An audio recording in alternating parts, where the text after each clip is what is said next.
Hello, Northwest family. Pastor Chris here. Forgive me for the delay in doing a video update. I've been sick since Wednesday, actually. Came in, thought things were going to go well, and then by halfway through the day, I'm like, something's off. And so then my daughter comes in my office after she finishes school, and she's like, she feels like death, and she thinks she had what one of her friends had to spend the night the weekend before. And so I'm like, well, I don't feel good either, so let's just call it a day, go home. And that began a 6-day journey of being KO'd in my room with what I think was the flu, and then progressed into this kind of head cold. So forgive me for the delay. I know many have been wondering when we were going to speak out on the closures and what our plan of attack is in light of COVID-19. We've been doing our best trying to keep you all informed via email and Facebook and our website. But this second time I've been out of my house. First time I felt this good since last Wednesday before I felt sick. So give us some grace. I plan to do some more video updates to keep us all informed about where we are and what our plans are. COVID-19 has thrown a wrench in everything. Whatever plans you had, they're paused. Whatever plans I had, they're paused. Whatever plans we had as a church, they too are paused. This is the season that we're in. We have to be okay with making audibles and sticking with those audibles until something changes, and then we audible and make the adjustment for that change. Now, hopefully this won't go well into the year, but we're going to follow the lead of Governor Hogan, and right now he's mandating that gatherings over 50 can't meet. Under 50 are okay, but he's still preferring that we don't. And then he's 8 weeks of closing facilities down. So what went from possibly a 2-week break is now extended into through April. So right now we are sitting in the middle of March with the possibility that we might not gather again until May, and hopefully then, which does question, what are we going to do for Easter? What are we doing for our family service that would have been the end of this month? Those are things we are working on.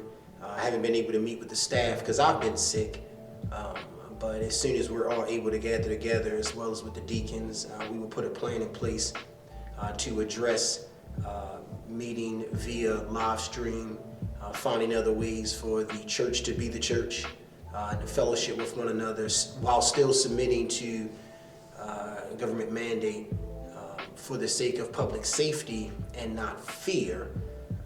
Once we figure those things out and we have a plan, we'll be informing you all of what that plan is and how we can continue to be Northwest scattered rather than Northwest gathered like we would like to be on typical Sundays. We'll be working on a different kind of worship experience. At the moment, I don't have details. I've been following different churches who are doing different things, trying to see what would best fit in our local context. And so give us some time. I'll probably do another video update to share what that worship experience will look like for us. In the meanwhile, we are attempting to try to do a live stream service this Sunday. We'll keep you all informed between now and before Sunday as to if we are and the time that will be. So make sure you check Facebook, you check your emails, and you check our website for any of those updates. In this time that we are scattered, being the church, don't forget to give, okay? This was the part of the update that I cringed at the most. I don't think pastors or any church leaders should have to get on camera and remind their people to give, especially in a time where they could be laid off. You might be worried about your own financial stability in light of what's going on with COVID-19. Your job maybe have told you to, take a break because They don't want anybody to be contaminated, etc. And so the last thing we as leaders want to do is get before our congregants and say, hey, don't forget to give, because it's all about the money, but it's not about the money. That's lame. And that seems inauthentic. However, as Pastor John MacArthur said in his update that I watched, our church does run on the giving of the saints that make up the church. So it would be remiss of us to not remind our church to keep giving, though we aren't meeting. Remember, giving is a spiritual discipline. So even though we aren't meeting on Sundays, you should still be doing your own Bible study. You should still be communing with the Lord in worship and song and in His Word and in prayer, etc. And giving is another form of those spiritual disciplines. I haven't stopped giving, and the encouragement is that you wouldn't stop either. So there are 3 ways that you can give in the interim while we are scattered as Northwest. You can give online, www.nwbcmd.org, and we have a tab for giving. Just click on that and it'll take you right to if you have an account, and you can give securely that way. You can also mail in your checks. If you don't have checks, you can go get cashier's checks, money order, etc. You can mail them in. Or if you prefer cash, you can put cash in your giving envelope and you can mail that in. Or the third way, you can come drop your checks and cash in your giving envelopes off at the office when the office is open. So that's 9 to 3, Monday through Thursday. You can drop it off during any of those days at that time. So those are the 3 ways you can give. Online, you can mail, or you can drop it off in the office. I give online, which is why you don't see me giving on Sunday morning. It's just easier for me to do so every time I get paid. That works for my family. You find out what works for yours, and you continue to give unto the Lord through Northwest, so that we can continue to do this right here, give updates, do live streams, and serve one another as well as our community in this particular season, where many are shut in and not able to go out. So let's not forget to keep praying.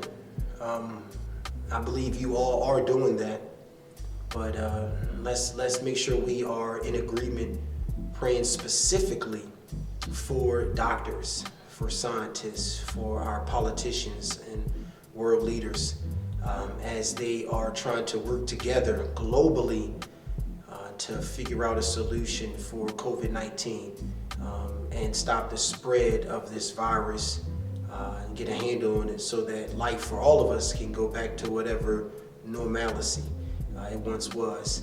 So let's be praying for that.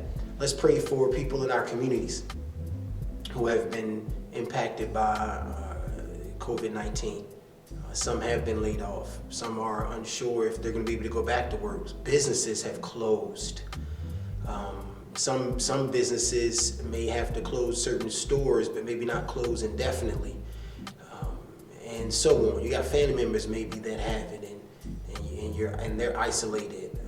You have seniors who can't have family come visit them because they're one of the ones that are highly susceptible to being infected. So let's be praying specifically for our communities. Those we know, those we don't, those impacted by it. That's the way we as a church can still be on mission, is by making sure we're covering our neighbors in our prayers. As well as, if you desire to help others, do so cautiously, so that you aren't a threat to them, as you might be a carrier, although you might not be showing any symptoms, and they aren't a threat to you, as they might be a carrier, not showing any symptoms, and you might get infected. So let's pray and let's help, and if we do help, let's do so cautiously. The deacons and I will be meeting tomorrow to figure out a plan of how we can serve our seniors and shut-ins and help them wisely and cautiously during this season, and then working with the mission ministry of how we as a church might be able to meet with other local leaders and entities about how we can help in this season, again, wisely and cautiously. So let's keep praying, and if you do desire to help, do so wisely and cautiously. That is pretty much everything. I know it's a lot. Because this is recorded, you can go back and watch this as often as you need to. to make sure you are informed. If you are looking for updates, you can call the office, but they might not have them as up to date as things may be happening. So check your emails. We'll be sending out email blasts. Check Facebook. We'll post whatever we send in the email via Facebook. Check our website, as we'll have notes on our website as well. And I'll try to do these videos as often as I can to update our congregation on what we're doing and where we are, and whatever plans or adjustments we have to make as we are following the lead of the governor and state authorities. So thank you all, and take care, and until we meet again. Yeah.